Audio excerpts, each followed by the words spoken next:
Hello friends, Radhe Radhe, जय Shri Krishna. Raina blogs में आप सभी का स्वागत है। आज हम आप लोगों को जितिया व्रत का कथा सुनाएंगे। ये व्रत महिलाएं अपने बच्चों की लंबी उम्र के लिए करती है। ये व्रत बहुत ही कठिन होता है। यह निर्जला होता है। इसमें एक बूंद पानी नहीं पी सकते हैं। तो ये जो व्रत होता है ये आश्विन माह के कृष्ण पक्ष की 7वीं तिथि से शुरू होकर 9वीं तिथि तक चलता है। इसमें महिलाएं अष्टमी तिथि को व्रत रखती है और 9वीं को पारण करती है। तो ये व्रत में कथा सुनने की परंपरा है। तो चीलो और सियारिन की कथा मैं आप लोगों के सामने रख रही हूँ। इसे आप लोग सुनिएगा। व्रत में ये कथा को ज़रूर सुनते हैं। तो चीलो और सियारिन दोनों बहुत अच्छी सखी थी। ये नर्मदा नदी के तट पर एक पाकुड़ का पेड़ था। उसी पर चीलो रहती थी और उसके नीचे सियारन रहती थी। दोनों बहुत ही अच्छी दोस्त थी। जब चीलो को कुछ मिलता था तो वो सियारन के साथ मिलजुल कर खाती थी और सियारन को जब कुछ मिलता था तो वो चीलो के साथ मिलजुल कर खाती थी। इस तरह से दोनों बड़ा ही प्रेम पूर्वक से रहती थी। एक बार वहाँ पास के गांव की औरतें सब जितिया का व्रत रखी।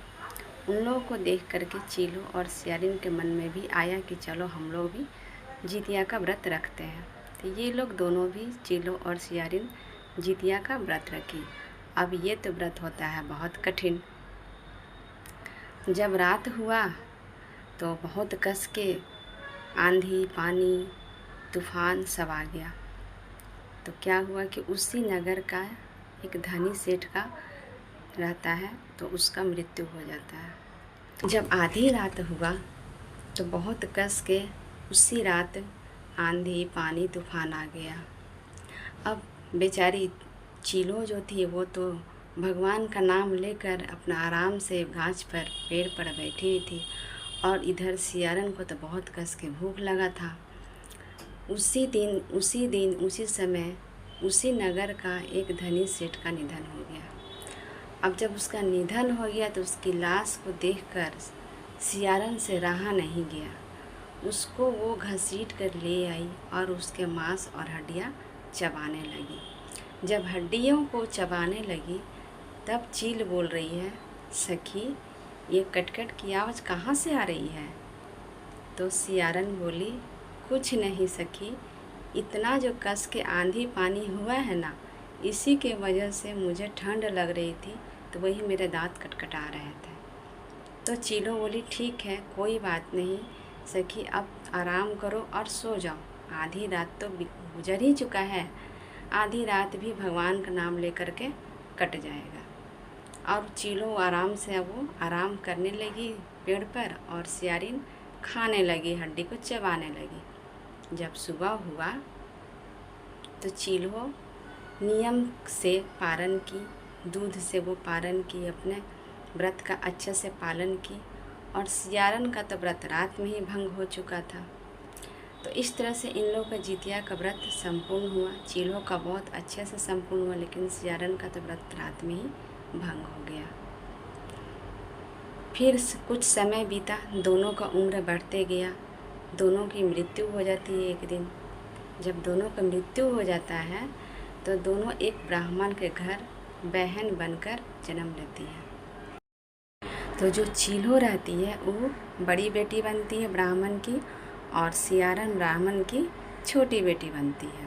तो बड़ी बेटी का नाम सीलवती रहता है और छोटी बेटी का नाम कपड़ावती रहता है। एक दिन क्या हुआ, ब्राह्मण अपने दोनों बेटियों की शादी कर देता है। तो छोटी बेटी का शादी उसी नगर के राजा से हो गया, कपड़ावती का, और बड़ी बेटी सीलवती का शादी उसी राजा के मंत्री से हो गया। तो दोनों का शादी एक ही जगह हो गया। एक का राजा से हुआ और एक का मंत्री से हो गया, उसी नगर के। अब क्या हुआ कि जो कपड़ावती थी उसको जितने भी बच्चे होते थे वो सारे मर जाते थे। वो कभी जीते नहीं थे, सब के सब मर जाते थे। और शीलवती को 7 पुत्र हुए। सातों के सातों बहुत ही संस्कारी थे, बहुत ही अच्छे थे, गुणवान थे और सातों जिंदा थे। एक दिन इसके शीलवती के सातों बच्चे बड़े होते हैं और अपनी मौसी के घर ही काम करने लगते हैं। अब मौसी तो उसकी थी रानी, तो वो वहीं पर काम करते थे। अब अपनी बड़ी बहन के बच्चों को देख करके कपड़ावती को बड़ा जलन होता था। क्यों जलन होता था भाई? क्योंकि उसके तो सारे बच्चे मर जाते थे और शीलवती के तो सारे बच्चे थे, तो उसे देख देख के वो बहुत ही जलती थी। इस तरह से उसके मन में एक दिन विचार आया कि क्यों ना हम इसके बच्चों को मरवा दें। तो एक दिन वो राजा से बोली, उसके मन में विचार आया क्यों नहीं इसे हम मरवा दें, इसके सातों बेटा को। तो राजा से बोलकर वो अपने बहन के सातों बेटों को मरवा देती है। और राजा भी अपनी रानी को इतना प्यार करता था कि इसके मोह में आकर और सातों लड़का को उसको मरवा दिया और मरवा के उसके थाल में उसके सर को रख कर कपड़ा से ढक दिया और भिजवा दिया, उसके घर भिजवा दिए। जब शीलवती के घर उसके सातों पुत्र के गर्दन सिर थाल में गए तो शीलवती पूछी ये क्या है? तो जो लेके गया था वो बोला मुझे नहीं पता, राजा भिजवाए हैं। तो शीलवती क्या की कि उसे हटा करके जब कपड़ा देखती है तो उसमें सारे फल थे। तो शीलवती फिर उसे ले जाकर घर में रखवा देती है और उसी तरह से कपड़े से ढक देती है। अब इधर सोचती है कपड़ावती कि अब तो शीलवती को बहुत ही रोना आता होगा अपना बच्चों को मरा हुआ देखकर। अब वो इंतज़ार कर रही थी कब उसके घर से खबर आए कि शीलवती रो रही है अपने बच्चों के लिए, लेकिन ऐसा तो कुछ था नहीं। वो उससे रहा नहीं गया, जब कुछ खबर नहीं आया ऐसा तो उससे रहा नहीं गया।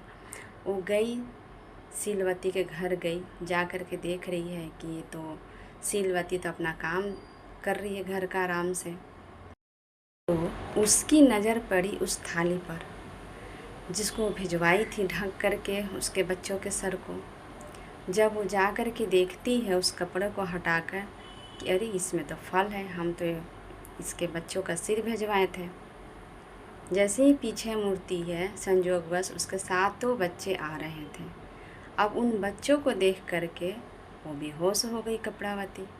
जब बेहोश हो गई तो शीलवती आकर उसको होश में ले आई। जब होश में ले कर के आई तब उससे गले लग कर रोने लगी। कपड़ावती बोल रही है कि ये बहन ये बताओ कि ऐसा कौन सा हम कर्म किए हैं जिससे मेरे सारे बच्चे मर गए और तुम्हारे बच्चे मर के भी जिंदा हो गए, ऐसा मैं क्या की हूँ?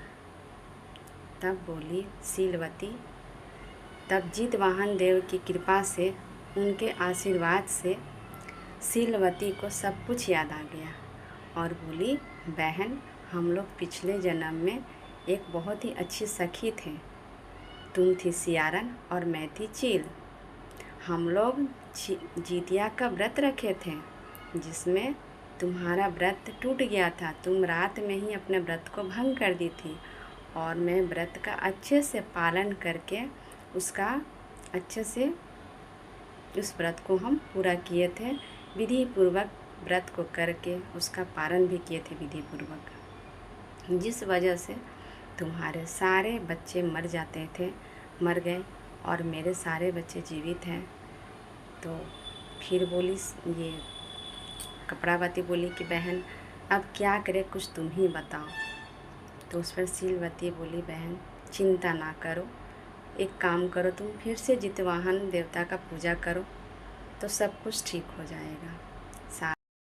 जब फिर से जितिया का पर्व आया तब कपड़ावती विधि पूर्वक से जितिया पर्व की, जैसे विधि से करना चाहिए इस विधि से की और फिर उसे 1 साल में ही उसका गोद भर गया। उसे भी कुशल बहुत ही सुंदर पुत्र पैदा हुआ जो सुशील था, गुणवान था, विद्वान था, उसके भी पोती पोता सब कुछ हुए, उसके भी घर भर गए। तो इस तरह से जितवाहन देव सबके गोद भरे। हम यही दुआ करते हैं, जितवाहन देव जिसके बच्चे नहीं हैं, जिसके कोख अभी तक नहीं भरी है, हे प्रभु आप उसके भी कोख भरिए। हर माताओं को, हर बहनों को गोद भर दीजिए और सारे बच्चों को कुशल पूर्वक रखिए, सारे बच्चों को दीर्घ आयु दीजिए। हम यही दुआ करते हैं जितवाहन देव से। जय हो जितवाहन देव की।